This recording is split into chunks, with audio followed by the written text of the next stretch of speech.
Hello, everyone.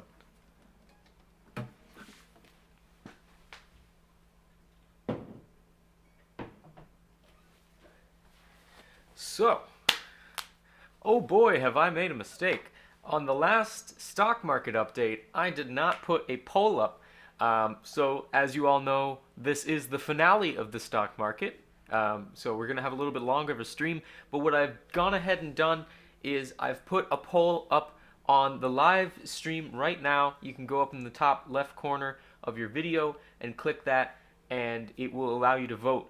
So what I'm going to do is I'm going to talk about the game for a little bit, and if you are watching the live stream, which I hope some people joined on, we then you can vote in the poll, because I don't necessarily want to take the benefit of having been in first at the end of the season, but then forgetting to have the poll up.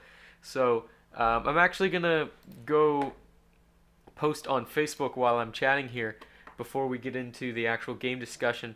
But this has been a pretty good season. I'm glad that it has gone as well as it has done, and I think that we can improve upon it in the weeks to come. Um, Actually, I need to get the URL for the previous video. Um, and so, actually, no, I don't, because it doesn't have a card on it. Um, the live stream. All right.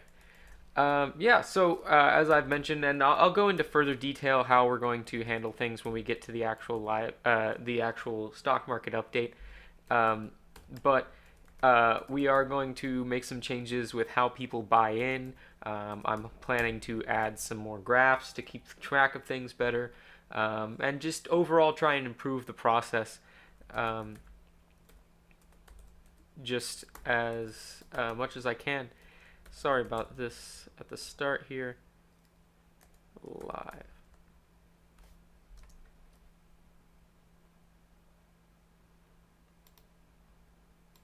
Okay. Hopefully, some people will jump on to the stream and vote.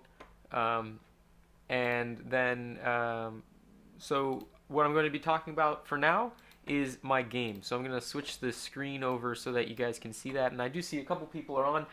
If you just joined in, please go up in the corner right now and vote for this previous week's stock market update, so that we can get some fluctuation. So I'm going to switch the screen over. I believe it's not started up, which is good. So I need to start the game. F5. There we go. And so I'll take my mouse off the screen. I know that can be annoying. So, as you can see, there is some artwork on the screen, and that's something that I'm very proud of right now. But I kind of went out of the order that I was originally planning to do. I was planning to do all of the gameplay and then go flush it in with the artwork. But the problem was the state I'm at right now. I'm doing a lot of skeleton work in the background, and that doesn't really have much to show for it. So as the game progresses in its development, all that skeletal work will not need to be redone. So what I can do is I can simply add in the new content, and so that will be probably in that step of having the baseline drawing drawn out and then going in and adding in the rest of it. But although it isn't that difficult to, because of the way I'm doing it, to simply draw out the pictures first. So what you're looking at is actually four different pictures. So we have the bed right here, which actually in itself is two pictures. So we could call this five pictures. Then we have this area over here, which is not just part of the background. It's actually a extra picture on top. And then we have this crate. So if you ever played the original version that I'm kind of basing things off for this, at least to start out, then this will look somewhat familiar to you. Just because I kind of like the idea of having sort of like a beginning puzzle, and then Once you have done that, you'll hopefully have accrued enough knowledge of the controls and whatnot through the process of going through this original puzzle, and you'll be able to move on into the more open world where you can just do whatever pleases you. So you will notice that there will be a box that pops up at the bottom here, and this box actually says things if I go over to the other objects. So you can, it says search crate. If I hit enter, nothing happens. There is actually one little thing that's happening in the background, but that's not too important. It's just changing a number. But what I need to do next is make it so that I'm breaking up the text and like pop-ups into two different sections. There's messages and there's conversations. So yes, you can have a conversation with this whole. It will be very short, and it could end in death, but that is how I'm coding the game. So a message is what you're seeing on the screen right here. This is something that happens live in game when you approach something, and it prompts you with what your options are with that specific object. Now, you could have a couple different options. Usually, my default is going to be enter if there's only one option, but if it's a question of some sort, then you could have a yes or no if there's a couple different options. But what's probably going to happen is the initial message will just have enter at the end of it. And then that message will initiate a conversation.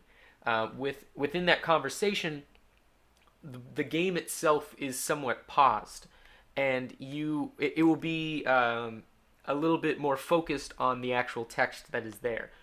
So what's going to happen is, say you were being chased by something and then you paused and talked to somebody, you would get the benefit of the thing that is chasing you being no longer moving until you finish the conversation.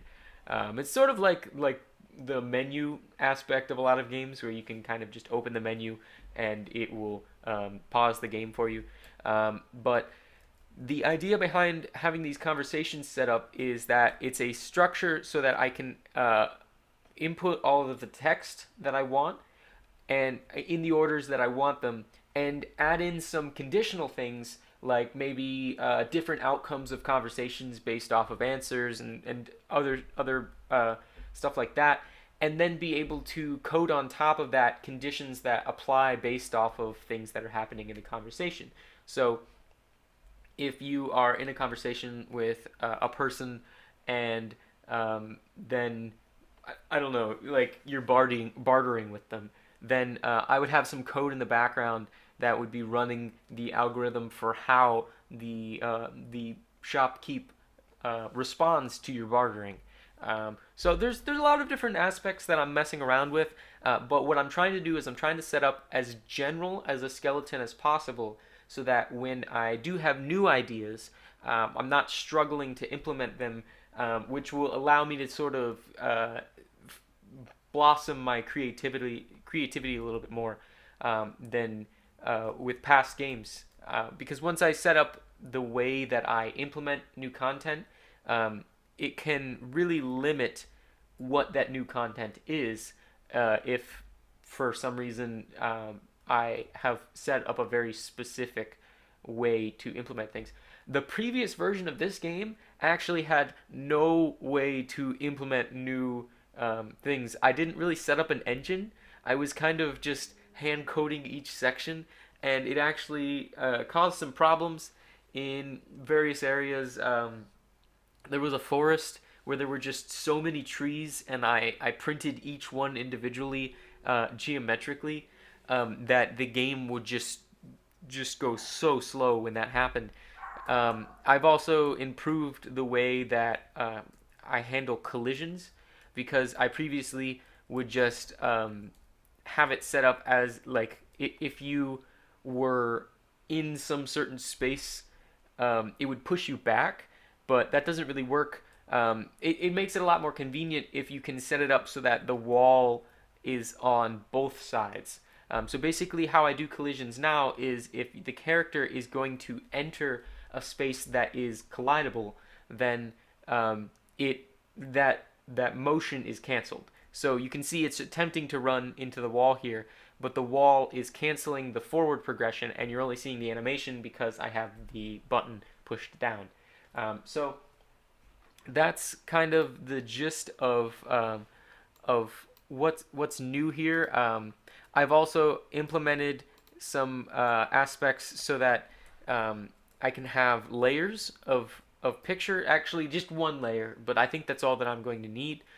So if I have sort of treetops over top of some forest area, I can have them actually cover up the character, but still be considered part of the trees, which I think is an interesting aspect because I can do things based off of where those trees are.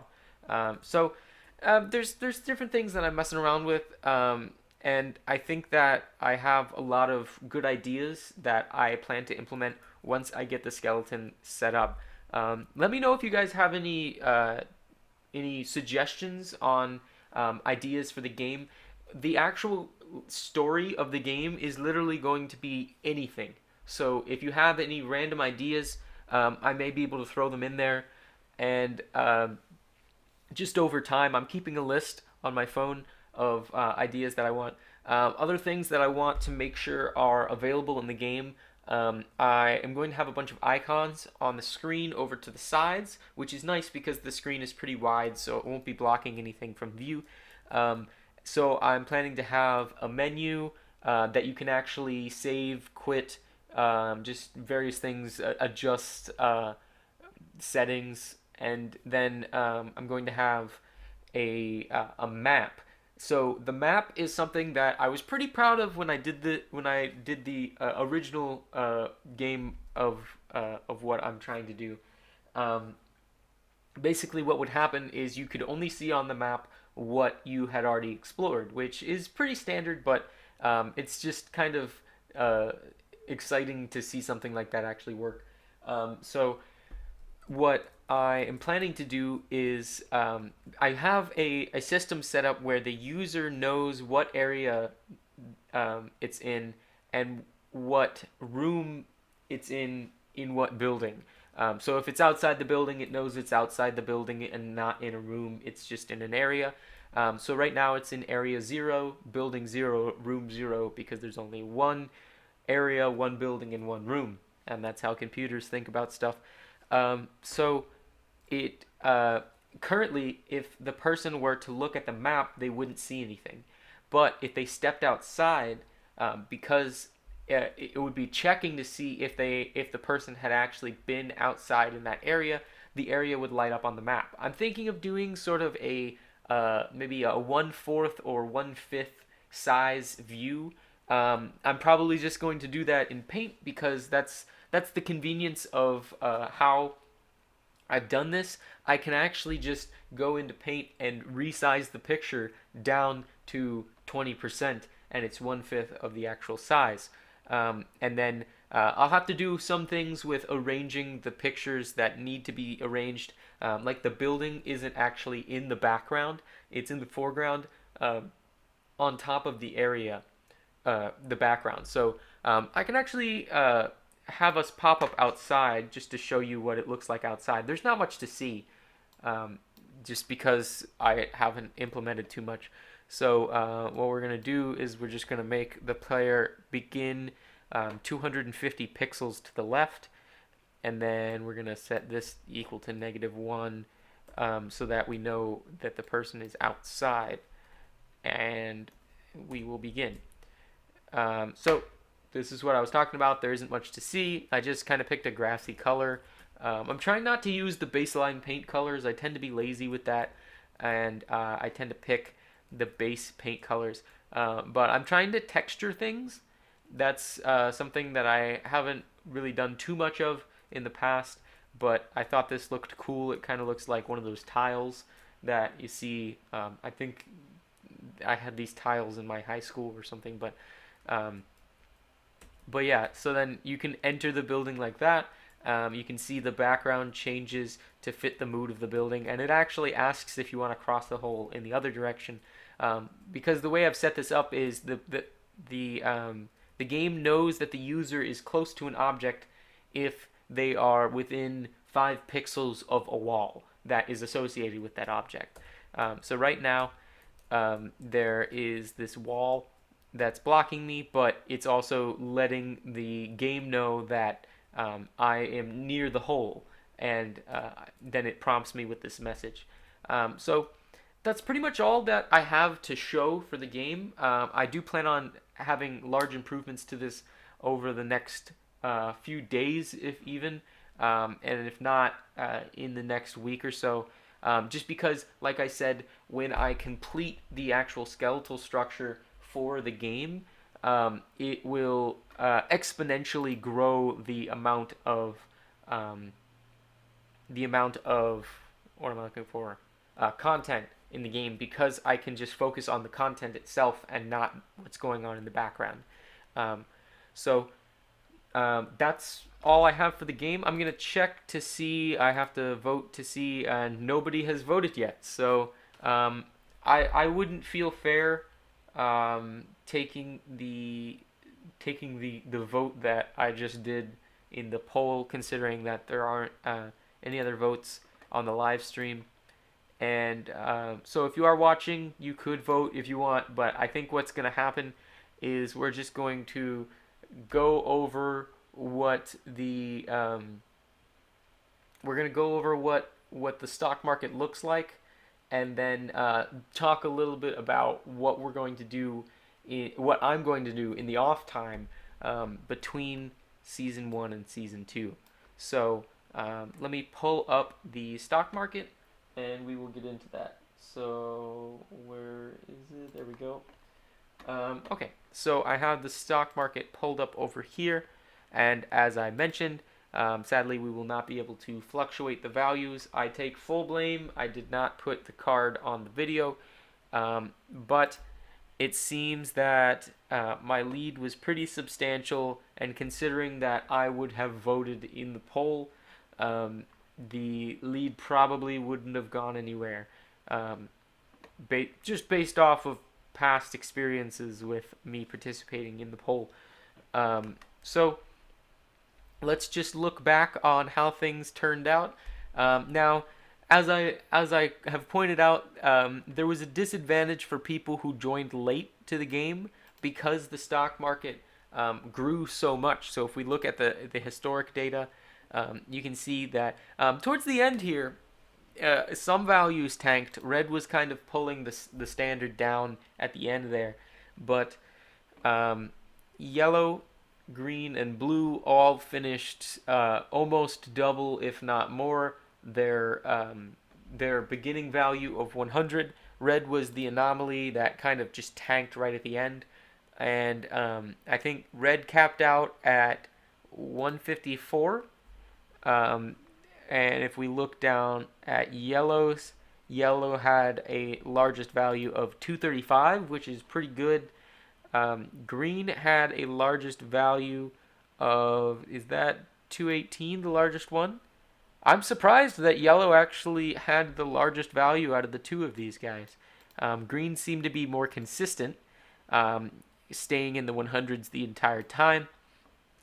And actually, after this point, no, that I'll retract that statement. I was going to say it was over like 125 the entire time, but that's not true.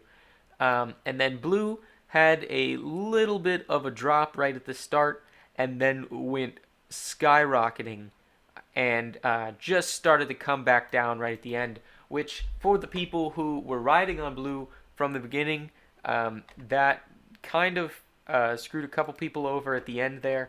But actually, if we look at this, because blue was such a high price, we don't have many people who were mainly invested in blue. In fact, nobody has the most stock out of all of their stock in blue. So the most being Megan, my sister Kate, at 272, and then the least being 0, obviously. Cancel that. I don't know what I just did.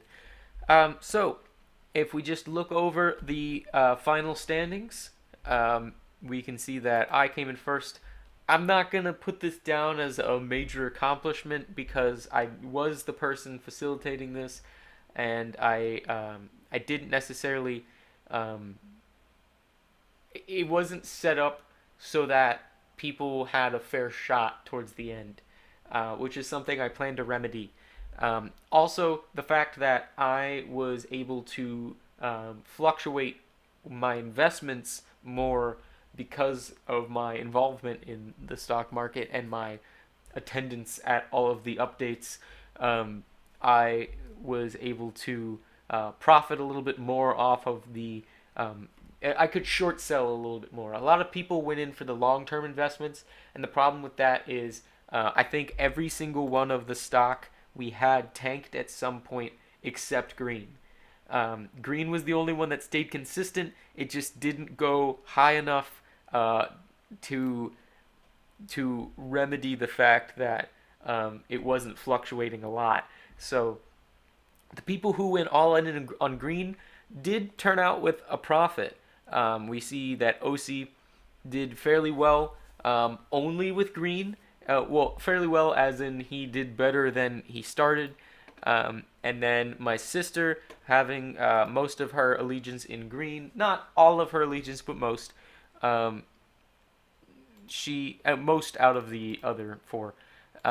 She did pretty good because I think this was kind of due to the fact that the market was growing when and continued to grow when she joined in. So she has a fairly even spread, not as even Steven for obvious reasons, but she does see a significant rise in her investments because of that inflation in the market that we saw throughout the entire stock market. And you can see that by the fact that everybody started here, and pretty much you can see that like 60% of the volume, if not more, is above that value. So you can really tell that the market stayed up for a very long time. Um, and so our special guest Mike from the Useless Duck Company did finish with a what is that 50% increase on his original investment. So I congratulate him on that. That is with a strong investment in yellow, which did do very well towards the end. With it did very well towards the end. Although he did buy in fairly in the middle area of the stock market competition, so it was around here. Yellow did go up and then tanked a bit and then went back up, but it went back up almost to where its highest value was. So he gained all of the benefit of yellow's increase. And then out of Andrew and Brandon, I will say that I believe their poll for the debate is tied. I don't know if anyone wants to push that tie one way or the other, but it does seem that in the stock market, Andrew has come out superior. So you can be the decider of whether he won the debate or whether Brandon was able to rebuttal those statements. And sadly, we have our three below boring Boris, James, Mr. Positive, and Dan. Now, I do need to get Dan and OC on for another tax episode because they never actually got to start their story yet. But that's kind of a scheduling problem. I just need to get around to actually proposing it before the weekend of, so that that can happen. I am going to. So let me get into what we're going to do in the time period between now and the start of the second season. I'm not sure when the second season is going to start. It will be relatively soon, but relatively soon based off of the fact that I'm on a weekly basis. So, what I plan to do is I want the stock market to begin the week of a guest show. So I'm going to ask around to some people. I did have some people interested in coming onto the show. I might have some people come back onto the show. But the I was kind of waiting because I wanted to see how the stock market would end, and also I didn't want people to jump in just for it to end like it is now. So what I plan to do is to start the stock market on that Thursday, and then that Saturday or that Sunday, I will have somebody on to give a guest topic, and we will have a normal guest stream, and they will join into the stock market right there at the start. So the one thing that's going to change is the buy-in value. So what the buy-in value is going to be is so we will have some returning names. We will have Even Steven, and I guess Boring Boris may want to retire while he's not in last, because he will become somewhat obsolete with um, the new idea of how we're going to start investments. So what I'm going to do is Even Steven will buy in the same way that he did before, and he will be the stock's S&P 500.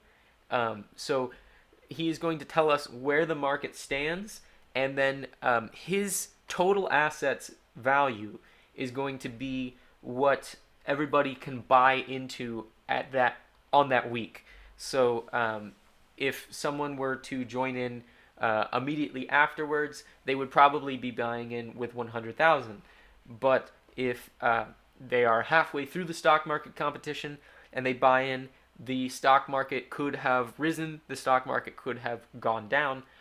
We don't know, but with Even Steven, we will be able to tell where about the average of the stock market is. Well, actually, the exact average of the stock market is in terms of a buy-in.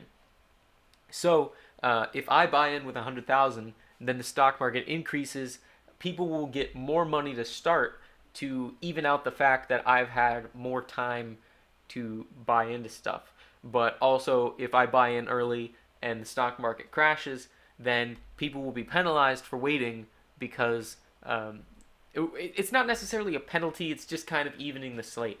I also want to add a new graph. So, what I have here on this page is the historic data of the actual stock itself, which was very nice because you could see the trends. You could see if there was a peak, then there was going to be a fall at some point, and that was pretty consistent with a lot of things. Blue had a pretty long wavelength here, which is the opposite of the color, interestingly. And then red was somewhat spastic around the 100 line, and just based off of who was supporting it at the time. And yellow had this kind of nice spike and then another drop, and green was consistent. So these trends are very nice, but what I want to show for people who maybe join into the stock market later is how the other contenders are doing. So I want to have another graph that shows when people started the market and when they what they've done since then. So that's the idea. I think that it will really show some cool aspects of the stock market, and we'll get to see a little bit more of the suspense of things because here, right at the end, I ended up winning, but for the longest time, Megan was in the lead, and she was actually mad at me that I didn't tell her I was winning. But I mean, if she watched the stream, she would know that, and so. I think that will be interesting because it'll show the progression of things over time. Maybe someone will be winning for a very long time and then completely crash based off of some bad investment. I'm also going to try and pester people to be a little bit more active in terms of buying and selling stock. I think that will liven things up a little bit. But now that we've seen how one stock market plays out, that is probably going to be a little bit more likely.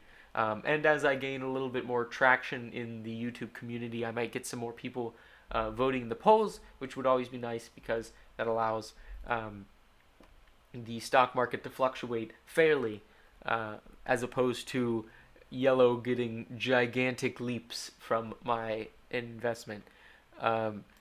So um, I am going to try to figure out something to do for the people who did well. And I'm trying to decide what I want to consider well. Um, Maybe I can make sort of like a commemorative um, picture or something.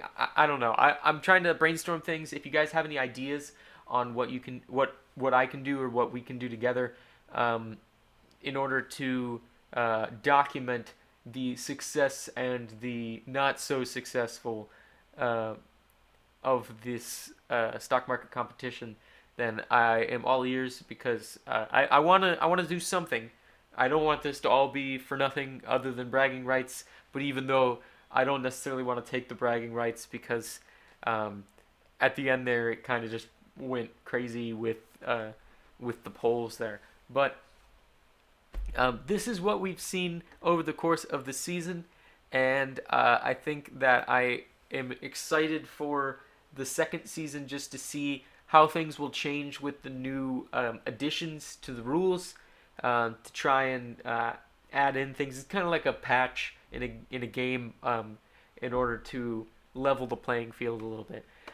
So that's pretty much all for the stock market. I'm going to switch the screens over to the paint window, and we're going to add on to the add-on picture. So what I'm probably going to do, if the add-on picture ends up going on for a while, then I'll take it.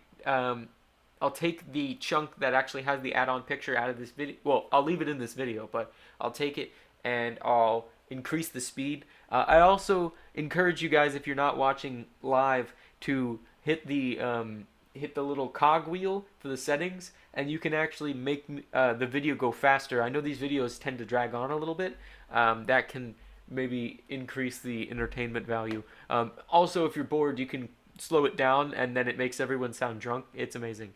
Um, so I'm going to switch the screens over to paint, and then I am going to get the paint window out, switch my mice, and I hope you guys enjoy the fact that I lowered the volume of that boodle doop sound.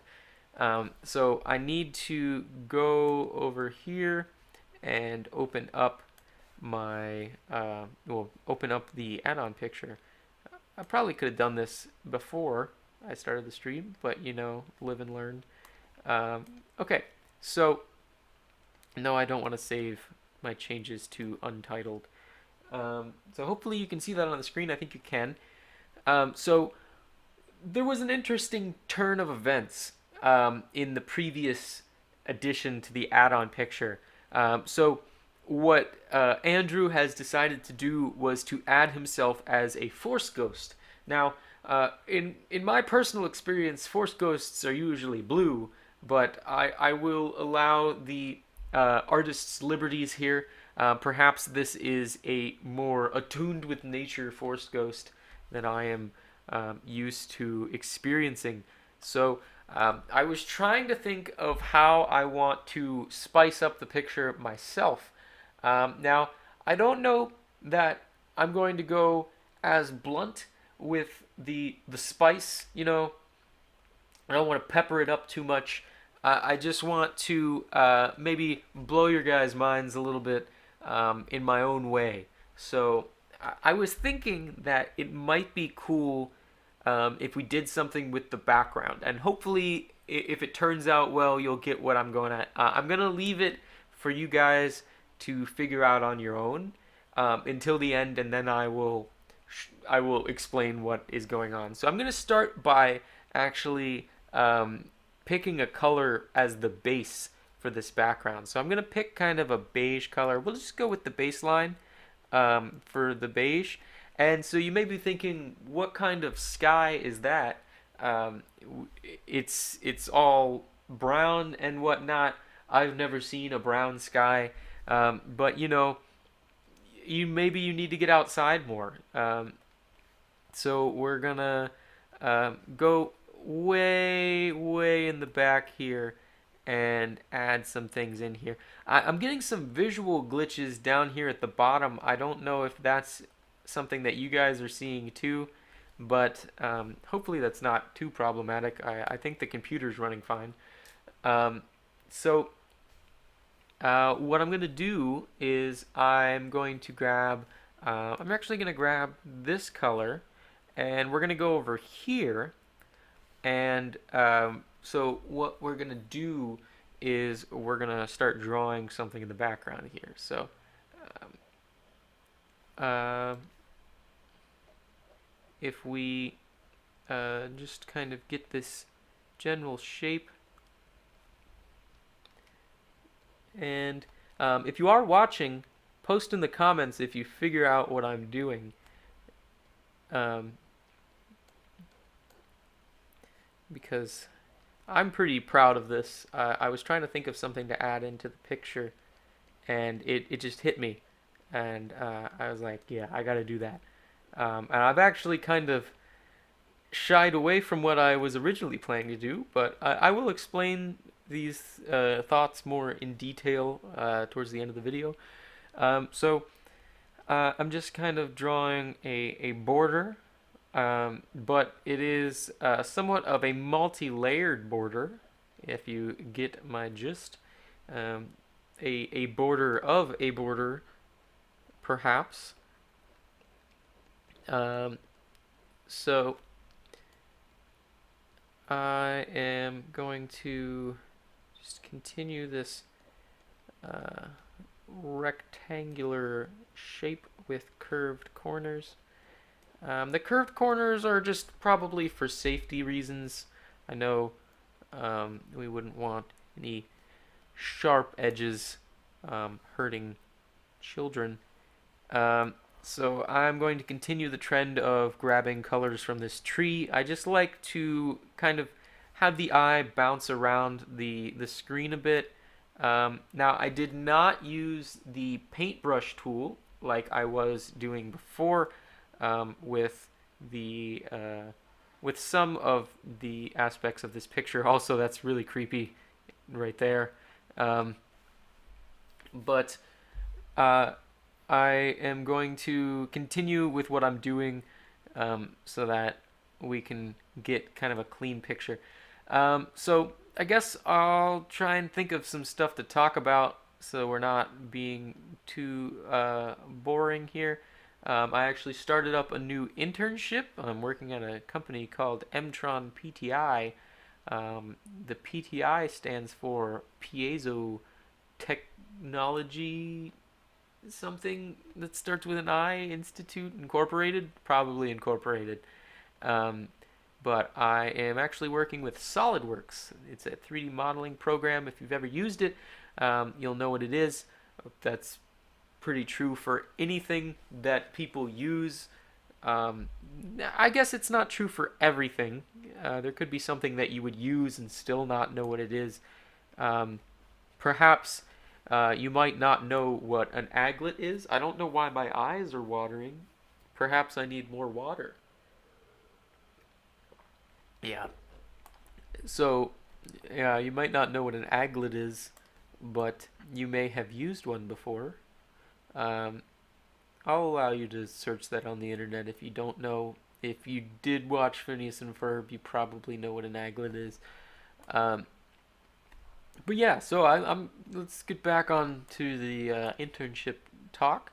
I have been working at Mtron PTI for the past week and a half or so, and I'm enjoying it. I like the people there. It's cool to uh, kind of just use SolidWorks for a practical purpose other than just drawing whatever random stuff my professor can find that is a shape um, that usually ends up being phallic. Because it's nice to see the product of your work being used by people in the field, and so that's kind of something that I'm doing. There are some people that are trying to manufacture parts for the company, and it's difficult for whatever reason. There's various reasons that manufacturing parts could be difficult. Maybe things are too small. Maybe it's hard to get leverage. Um, And so I actually got to use the 3D printer they have available. It's a really nice 3D printer. And I actually made a little like attachment onto a screwdriver because they have those. If you know those black screwdrivers with the red caps at the end, then the caps spin.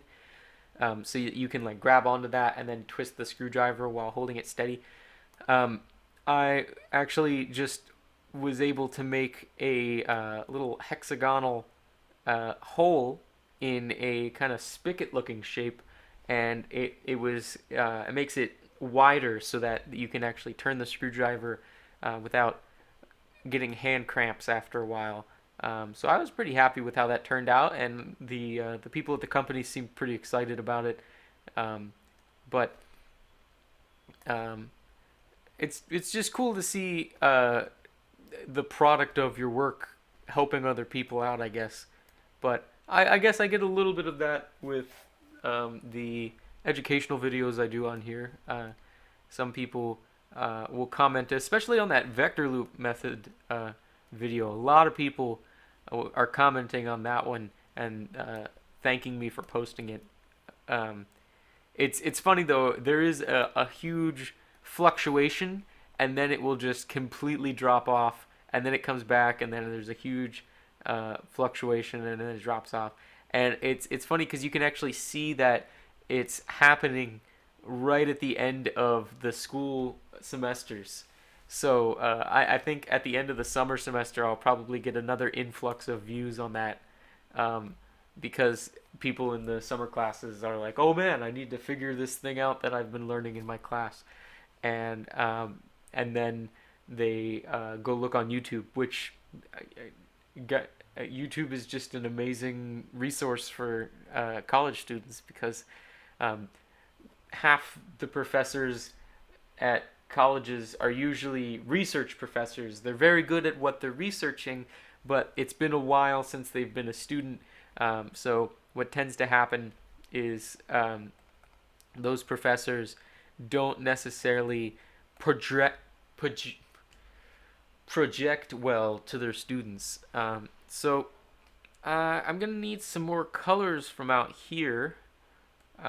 We're gonna just kind of grab some of the normal colors. Now that might be the color I just used.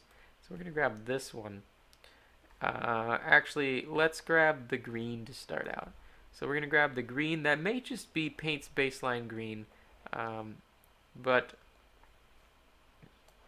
we're going to try and incorporate these colors into what we're doing in the background here. So we're going to kind of just draw it in here, and then we'll clean up these pixels that are missing. I think that's pretty good. And then I'm gonna go grab this brown I was talking about earlier, and we're gonna see um, some brown on here, and you may start to see what I'm getting at here. Um, so let me grab this, and I'm going to kind of put some accents in here.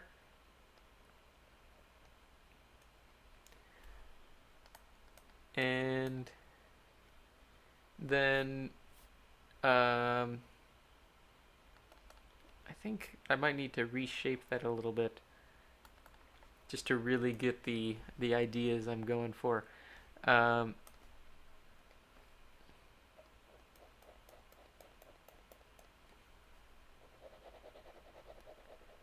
Now, don't get any weird ideas, um, but I think that looks a little bit better for what I'm going for.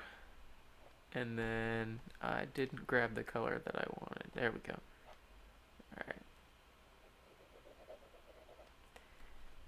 Alright. Alright. And then I'll go grab this. see some color in here, and then color that in like that, and then I'm gonna grab this color again, because we did use, we did use that same color over here, so we're gonna just do this.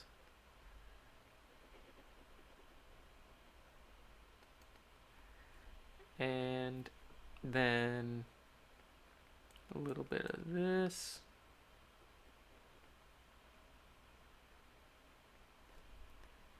I should probably do that with a different brown.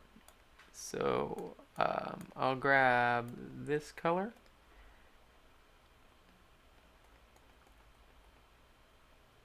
And then we'll get that and that. And then we'll go back to this color, do this.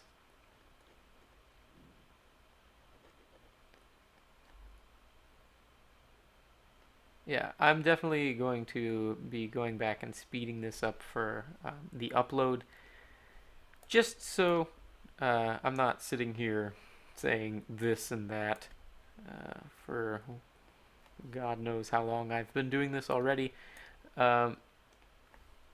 But if you are watching the stream right now, you can add any suggestions you want into the comments, and I will be looking at them. There we go. And then I can color stuff in. I do need some of this.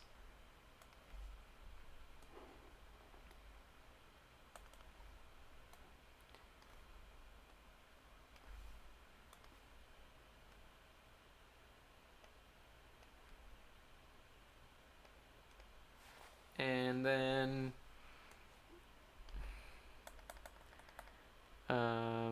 we have this color right here.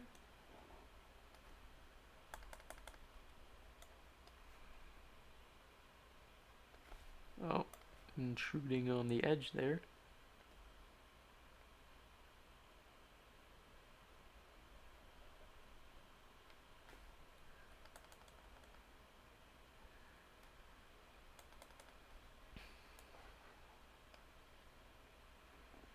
Now, correct me if I'm wrong, but doesn't Andrew's self-portrait here remind you a little bit of Daniel Tosh? That's what I'm seeing whenever I scroll past here, but I know maybe he does have a little bit of a resemblance in the facial region to the Tosh man himself. Now, Daniel Tosh actually went to UCF, and then he performed at UCF recently. I didn't end up going. I haven't been watching his show as much as I did in my youth, but he is a pretty funny guy, I will say that. So I know there were some coloration in these. There's little flowers. I can't remember if I put those in or if he put those in. Hopefully I'm not getting too close to my mic here. That would be annoying. Let me grab for some texture. We're going to grab this. And we'll go zoom in again. And we're going to do this.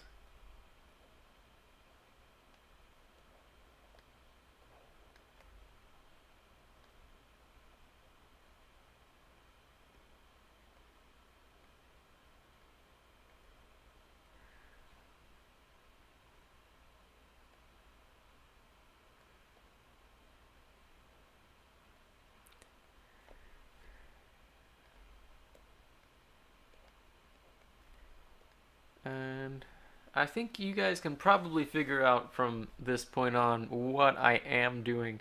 I'm actually grabbing the the picture out here and recreating it in here. Um, so the idea behind this being that um, we actually may not be um, I don't know. I was originally kind of thinking that I was gonna make it so that it was like you were in the painting that was at a museum exhibit, and that's kind of still what I had in mind, but I don't know that that's necessarily what this is. Um, this is a smaller picture of a bigger picture inside the bigger picture. So that's, I think, a little bit mind blowing for most people, but um, so I'll grab this color and I need to add it in here. So I'll use this for details.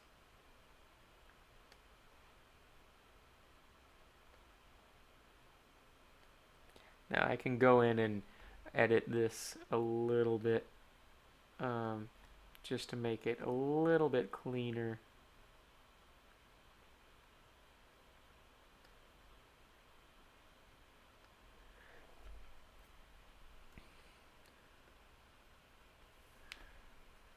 But I think I like the rough look to most of it. I'm just going to clean up this right here and that right there. But then the rest of it looks pretty nice the way it is. Um, and then, of course, we need Andrew himself. So we'll get some of this lighter green and we'll kind of get a blob that's generally shaped like Andrew.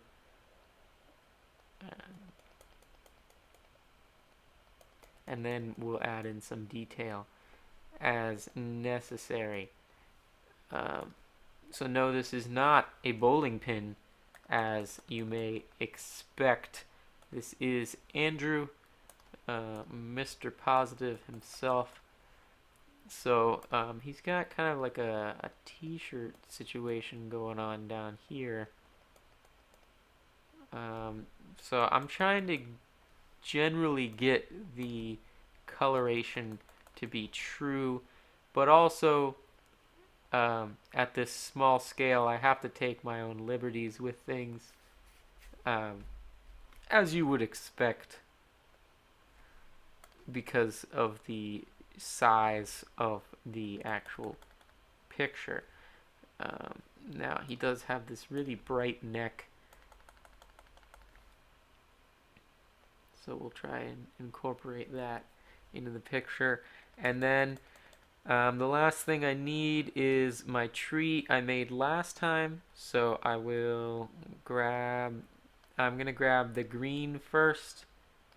Undo that. We're gonna grab the green first, and then I'm going to make somewhat of a cloud kind of looking shape over here. And then what I can do is I can color this guy in and then go grab the brown.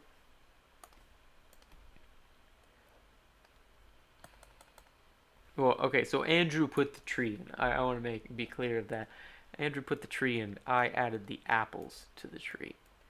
Um, so it is not my tree, although I am somewhat of a genetic parent, I guess you could say, to the tree because of the offspring that it creates being from my own um, I don't know where I'm going with this.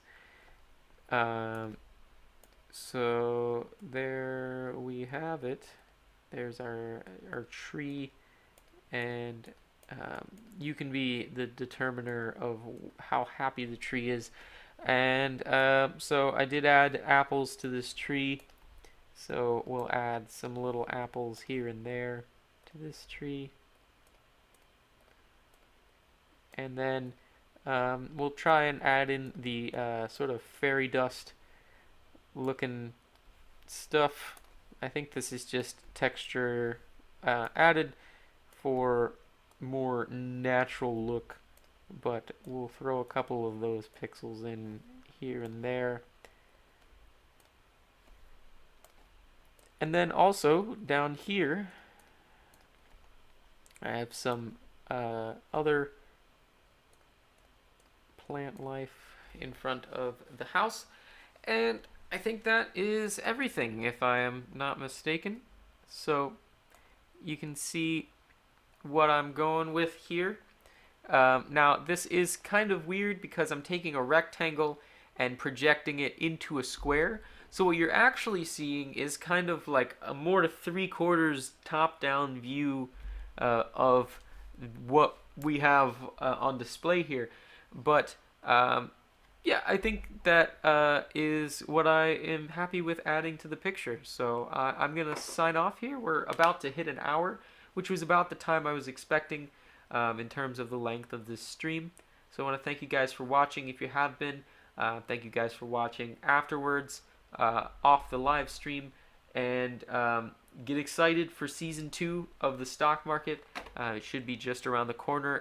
If you are interested in participating in a guest stream in terms of being a guest on the stream, then please hit me up in whatever form necessary. I don't think I'll see any smoke signals here in Orlando, but you never know. And I will be happy to get you guys on the stream if you are interested. So that's all for now. I'm going to be signing off, but I should hopefully see you sometime on Saturday. So goodbye.